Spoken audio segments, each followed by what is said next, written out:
அவன் உடல் சுழன்ற வேகத்தில் வசந்தின் உடலில் வேகமாக குத்தியது அவனது முஷ்டி. அவன் இந்த முறையை தான் தன்னுடைய இரண்டாவது நகர்வாக இறுதியில் உருவாக்கியிருந்தான். டிராகன் ஃபிஸ்ட் என்பது இந்த முறையின் பெயர். இதுதான் சூர்யாவின் ட்ரம்ப் கார்டு. தி பாஸ். அத்தியாயம் 388. டிராகன் ஃபிஸ்ட் முறையை பயன்படுத்தி சூர்யா வசந்தை ஓங்கி ஒரு குத்து விட்டான். அவனது தாக்குதல் மிகவும் கூர்மையாக சென்று வசந்தை தாக்கியது. சூர்யா இந்த முறையை தன் தனிமை பயிற்சியின் ஆராய்ச்சியின் முடிவில் தான் கண்டுபிடித்தான். பயிற்சியின் முடிவில் அவன் பழங்கால வாள்வீச்சு முறையை உபயோகித்து பார்க்க எண்ணியவன் பழங்கால தற்காப்பு கலையையும் நவீன கால தற்காப்பு கலை முறையையும் இணைத்து இவன் தனக்கென தனிப்பட்ட ஒரு முறையை உருவாக்கியிருந்தான். டிராகன் ஃபிஸ்ட் முறை சுழலும் வாள் முறையிலிருந்து தான் உருவாக்கியிருந்தான் சூர்யா. ஆனால் இந்த முறையை உபயோகிக்க வேண்டுமெனில் உபயோகிப்பவர் ஆபத்தான சூழ்நிலையில் இருந்தாக வேண்டும். சூர்யா கடந்த சில நாட்களாக இதை ஆராய்ச்சி செய்து கொண்டிருக்க, ஆனால் அவனுக்கு ஏதோ ஒன்று இதில் சரியில்லாதது போலவே இருந்தது. அவனுக்கு இப்போதுதான் தன்னுடைய முயற்சியில் என்ன தவறு என்று புரிந்தது. ஏதோ ஒரு சத்தத்தின் மூலம் எதிராளியின் கவனத்தை திசை திருப்பி அதன் பின்னர் எதிராளியை அடிக்க வேண்டும். அப்போதுதான் அவர்கள் தங்கள் பாதுகாப்பு வளையத்தில் இருக்க மாட்டார்கள். ஏதோ ஒரு விதத்தில் எதிராளி தன் சுயநினைவை இழந்து அறிவை உபயோகிக்க முடியாத நிலையில் இருக்க வேண்டும். அப்போதுதான் அவனது தாக்குதலை தவிர்க்கவோ தடுக்கவோ எதிராளியினால் முடியாது. இதுவும் வசந்த் உபயோகித்த அதே டெக்னிக் தான். சற்று முன்னர் சூர்யா வசந்தின் தாக்குதலில் பலத்தாடி வாங்கியிருந்தான். ஆனால் இப்போதைய நிலைமை அப்படியே சற்று முன்னர் இருந்த நிலைக்கு தலைகீழாக மாறியிருந்தது. வசந்த் வெற்றியை பின்தொடர்ந்து ஓடியவன் சூர்யாவின் திடீர் தாக்குதலின் வேகத்திலிருந்து தப்ப முடியவில்லை. இது வசந்த் உட்பட அங்கிருந்த அனைவரையும் நிலைகுலைய செய்தது. நடந்த அனைத்தையும் பார்த்திருந்த யாராலும் சரியாக மூச்சுவிடக்கூட முடியவில்லை.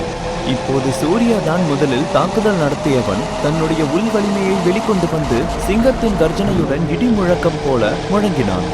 அவனது சத்தம் வசந்தின் காதை அடைப்பது போல இருந்தது. அவனது மூளை ஒரு நொடி வெறுமையாகி போனது.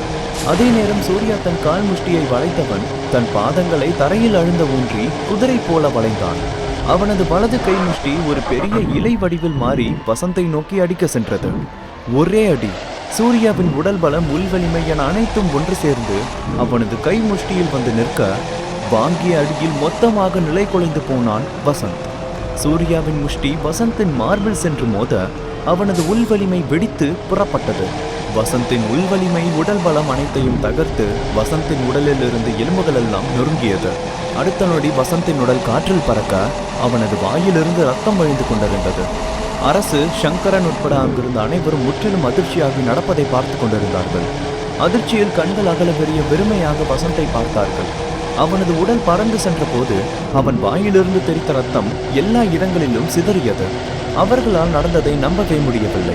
இப்போதுதான் முன்னிலையில் இருந்த வசந்த் இப்போது சூர்யாவின் அடியில் பறந்து சென்றான் என்பதை அவர்களால் நம்பவே முடியவில்லை.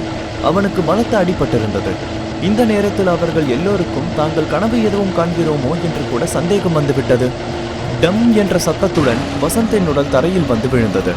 அவனது உடல் சுருண்டு போய் காணப்பட்டதும் அவனது மார்பு எலும்புகள் நொறுங்கி போயிருக்க அவனது வாயிலிருந்து இன்னமும் ரத்தம் வழிந்து கொண்டிருந்தது.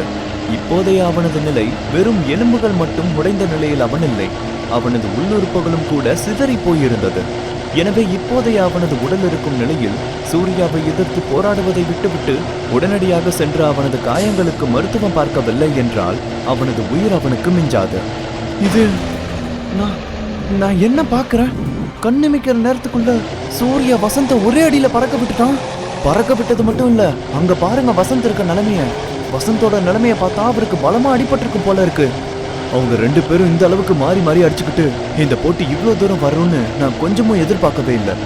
என்ன நடந்துச்சுன்னு என்னால நினைச்சு கூட பார்க்க முடியல என்று வசந்தின் உடல் சென்று தரையில் விழுந்ததும் பல தரப்பட்ட துறையிலிருந்து வந்திருந்த முக்கிய ஆட்கள் தங்கள் கருத்துக்களை கூறினார்கள்.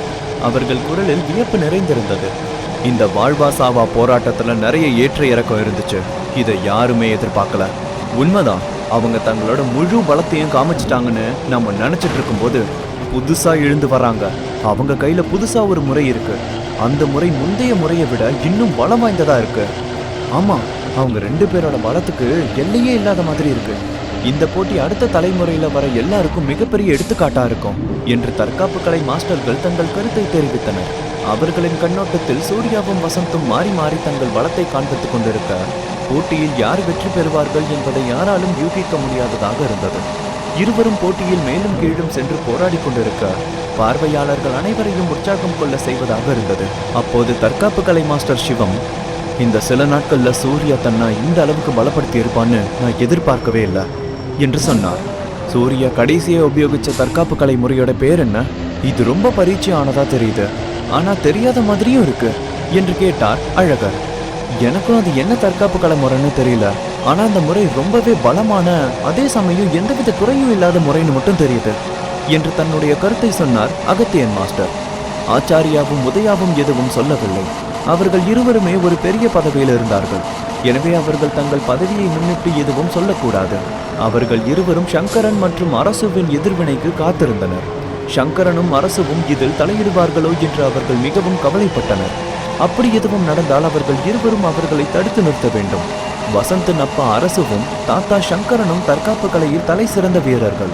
அவர்களே தாங்கள் கண்ட காட்சியில் அதிர்ந்து போனார்கள். அவர்கள் இருவரும் கண்கள் அகல விரிய கீழே விழுந்து கடந்த வசந்தை வெறித்து பார்த்தார்கள். அவர்கள் இருவரும் சிலை போல நம்ப முடியாத உணர்வுடன் நின்றிருந்தார்கள். உண்மைதான், அவர்களால் தாங்கள் கண்ட காட்சியை நம்பவே முடியவில்லை. வசந்த் தங்கள் குடும்பத்தில் பாரம்பரிய தற்காப்பு கலை முறையை பயன்படுத்தி சூர்யாவை பலமாக காயப்படுத்தி போட்டி நிலவரத்தையே மொத்தமாக மாற்றியிருந்தான். ஆனால் ஒரே நொடியில் சூர்யா அவனது முயற்சி அனைத்தையும் மொத்தமாக மாற்றியிருந்தான். அவர்களை பொறுத்தவரையில் சூர்யாவை அதிகமாக காயப்படுத்தி ஒரே அடியில் சூர்யாவை வீழ்த்தி விடுவான் என்பதே அவர்களின் எண்ணமாக இருந்தது. அதனால் அவர்களால் நடந்ததை நம்ப முடியவில்லை. வாவ், சூர்யா ப்ரோ செம்ம மாஸ் ஹீரோ என்று துள்ளி குதித்தார்கள் அசோக்கும் ஆர்எஸ்பி சகோதரர்களும். சூர்யாவிற்கு அடிபட்டதை கண்டு சூர்யா தோற்கடிக்கப்பட்டு விடுவானோ என்று அவர்கள் எல்லோரும் மிகவும் கவலையில் இருந்தனர். இப்போது அவர்கள் கவலையெல்லாம் வீண் என்பது போல சூர்யா வசந்தை ஒரே அடியில் வீழ்த்தியதில் அவர்கள் உற்சாகமாக இல்லாமல் வேறு எப்படி இருப்பார்கள்? அவர்கள் மட்டும் சந்தோஷப்படவில்லை. சைத்ரா, பிரீத்தி, அஸ்வினி என எல்லோருமே மிகவும் சந்தோஷப்பட்டார்கள். இந்த நொடி அவர்கள் அனைவரின் மனமும் நிம்மதியாக உணர்ந்தது. இவ்வளவு நேரமும் அவர்கள் மனதில் இருந்த பயம் நீங்கி அமைதியானார்கள். சூர்யா வென்று விட்டான். மிட்டல் ராவ், வசீம் கபூர் போன்ற அண்டர் கிரவுண்ட் அமைப்பின் தலைவர்கள் என எல்லோரும் சூர்யாவின் பலம் கண்டும் வசந்த் மோசமாக அடிபட்டு விழுந்து கிடப்பதையும் கண்டு வியந்து போனார்கள். அதே சமயம் அவர்கள் இப்போது ஒரு முடிவுக்கு வர வேண்டும். அதே நேரம் சூர்யாவினால் ஏரியில் தூக்கி வீசப்பட்ட விஸ்வா தன் கண்ணை திறந்து இந்த காட்சியை பார்த்தான். நடந்த அனைத்தையும் அவனும் தெளிவாக பார்த்தான்.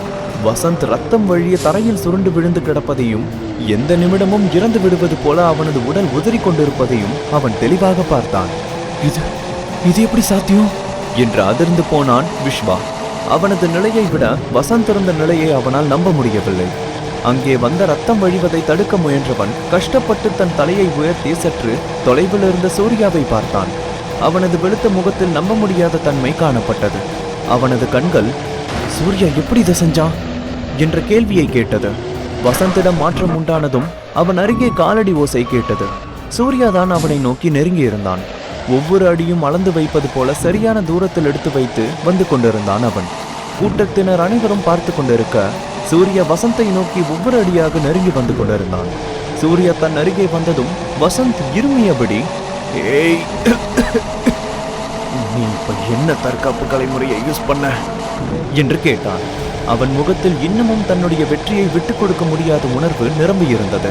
இந்த கேள்விக்கு பதில் தெரியவில்லை என்றால் அவனால் இந்த போட்டியின் முடிவை ஏற்றுக்கொள்ள முடியாது என்று இருந்தான் அவன். சஸ்பென்ஸோடைய சாவு என்று கடுமையான முகபாவனையுடன் சொன்னான் சூர்யா. இந்த போட்டியை முடிக்கும் முடிவுடன் தன் கால்களை உயர்த்தி வசந்தை தான் கால்களால் நசுக்கிக் கொள்ள எண்ணினான். அதை கண்டதும் வசந்தின் முகம் மாற அவன் கண்களில் பயம் நிறைய நோ என்று அடித்தொண்டையிலிருந்து கத்தினான். இந்த நொடி அவன் எவ்வளவு அகம்பவம் நிறைந்தவன். அவனது குடும்பம், பெருமை, பாரம்பரியம் என்ன என்பதையெல்லாம் முற்றிலும் மறந்து விட்டிருந்தான். அவன் சூர்யாவை எவ்வளவு கேவலமாக பேசினோம் என்பதை மறந்து விட்டிருந்தான். சூர்யா அவனது சவாலுக்கு பதில் எதுவும் தெரிவிக்காமல் இருந்த போது தான் எவ்வளவு பெரிய பாதகம் செய்ய இருந்தோம் என்பதை மறந்து விட்டான் அவன்.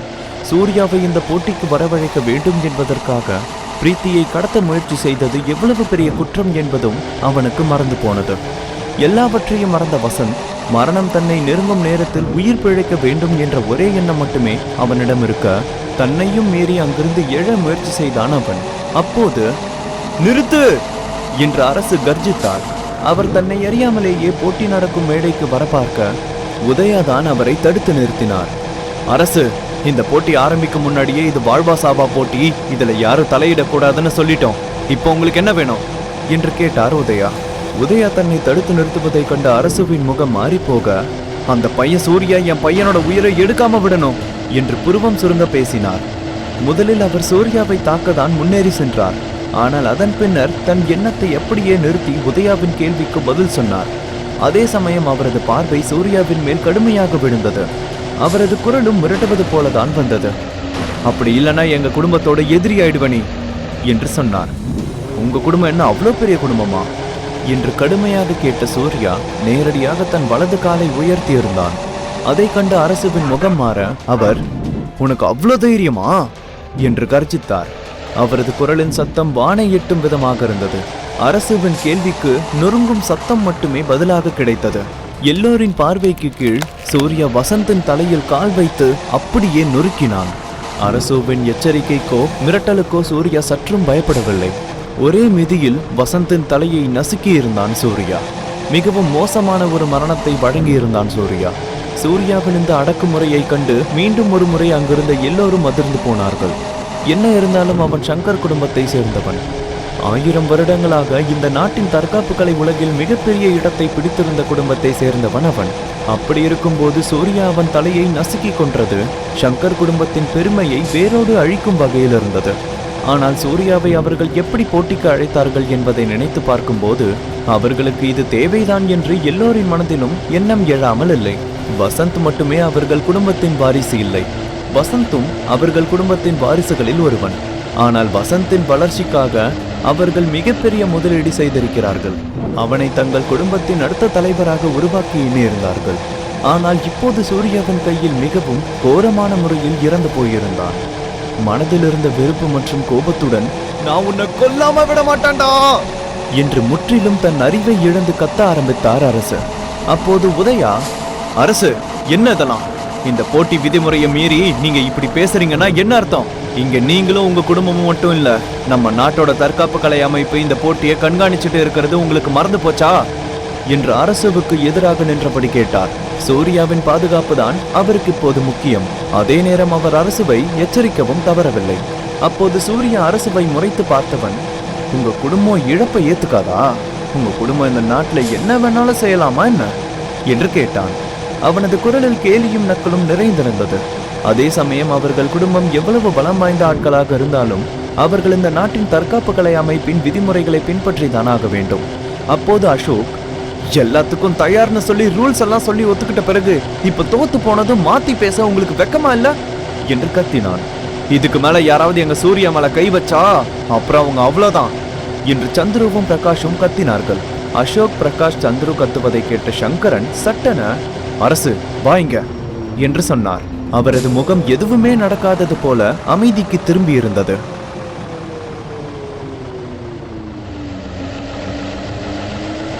தி பாஸ், அத்தியாயம் 389. வசந்தின் தாத்தா எதுவுமே நடக்காதது போல தன் முகத்தை அமைதியாக வைத்துக் கொண்டவர், அரசு வாங்க என்று அழைத்தார். ஆனால் அவரது முகம்தான் அமைதியாக இருந்ததே தவிர அவர் சூர்யாவை பார்க்கும்போது அவரது கண்களில் கடுமையும் கொலைவெறியும் போட்டி போட்டது. அதுவே அவர் எவ்வளவு கோபமாக இருக்கிறார் என்பதை காண்பித்தது. ஒரே அடியில் சூர்யாவை கொல்ல வேண்டும் என்று அவர் விரும்பினாலும் இப்போது அதற்கான சந்தர்ப்பம் இல்லை என்று அவருக்கு புரிந்தது. அப்படி இல்லை என்றால் அவர் வெளிப்படையாக இந்த நாட்டின் தற்காப்பு கலைக்கு எதிரியாக மாறிவிடுவார். அதன் பின்னர் இந்த நாட்டின் தற்காப்பு கலை அமைப்பு அவரை கண்டிப்பாக தண்டித்துவிடும். நாட்டின் தற்காப்பு கலை அமைப்பை தவிர்த்து சூர்யாவுக்கும் கூட பின்னணியில் மிகவும் பலம் வாய்ந்த ஆளாக தான் இருக்கிறான். ஆர்எஸ்பி குடும்பம் போன்ற மிகப்பெரிய இடத்தில் இருப்பவர்களால் கூட அவனை கொல்ல முடியவில்லை. அதே போல அவர்களும் கூட எல்லா விதிமுறைகளையும் தகர்த்தும் அவர்களால் அவனை கொல்ல முடியவில்லையே. சங்கரின் வார்த்தைகள் அரசுவின் காதில் விழுந்ததும் சூர்யாவை முறைத்தபடி சங்கரனை நோக்கி சென்றார் அரசு. சங்கரனின் அருகே சென்றதுமே அவர்கள் இருவரும் சேர்ந்து வெளிவாயிலை நோக்கி நடக்கத் தொடங்கினார்கள். ஏனெனில் இன்றைய தினம் அவர்கள் வாழ்வில் ஒரு கருப்பு தினம். அவர்கள் இங்கிருக்கும் ஒவ்வொரு நிமிடமும் அவர்கள் அவமானத்தில் குறுகி போக வேண்டியிருக்கும். அவர்கள் இருவரும் வெளியேறுவதை கண்ட பின்னர் வேகமாக எழுந்து உதயாவின் அருகே வந்த சூர்யா, தேங்க்யூ மாஸ்டர் என்று தன் நன்றியை தெரிவித்தான். அரசு தன்னை தாக்க வந்ததிலிருந்து அவர்தான் தடுத்தார் என்பதற்காக தான் அவருக்கு நன்றி சொன்னான். இது என்னோட கடமை, இதுக்காக நீ நன்றி சொல்ல வேண்டிய அவசியம் இல்ல என்று தன் கைகளை அசைத்தார் உதயா. இங்கே அவர் வந்த காரணமே அவரது மேலதிகாரிகள் இந்த போட்டி சரியாக நடைபெற வேண்டும் என்று அறிவுறுத்திய காரணத்தினால்தான். அதை சரியாக செய்து முடிக்க வேண்டியது அவரது கடமை. புறப்படலாம் என்று அனைவருக்கும் உத்தரவிட்டார் உதயா. போட்டி முடிந்த பின்னர் இங்கே அவர்களுக்கு என்ன வேலை? இன்னையிலிருந்து சூர்யா தான் நம்ம நாட்டோட மிகப்பெரிய வீரன். உண்மைதான், நம்ம யாருமே சூர்யாவை எதிர்க்க கூட தகுதி இல்லாத ஆட்கள். நமக்கும் அவருக்கும் இடையில ரொம்ப பெரிய வித்தியாசம் இருக்கு. நம்ம எல்லாரும் ஒரே காலத்துல பிறந்தவங்களாலும் நமக்குள்ள எவ்வளவு வித்தியாசம் இருக்கு என்று தற்காப்பு கலை பயிற்சி பெறும் சீடர்கள் எல்லோரும் சூர்யாவை பார்த்து வியந்தபடி தங்களுக்குள் பேசிக்கொண்டனர். அதே சமயம் இந்த போட்டியை காண வந்திருந்த அண்டர் கிரவுண்ட் அமைப்பின் தலைவர்கள் யாரும் எதுவும் பேச துணியவில்லை. அவர்கள் எல்லோரும் சூர்யாவை மரியாதையுடன் பார்த்தனர். சூர்யா இந்த போட்டியில் வென்று தன்னுடைய பலம் என்ன என்று காண்பித்திருந்தான். அதில் எல்லோருமே அதிர்ச்சியில் இருக்க, சூர்யாவை எதிர்க்கவே கூடாது என்று முடிவுக்கு வந்திருந்தார்கள்.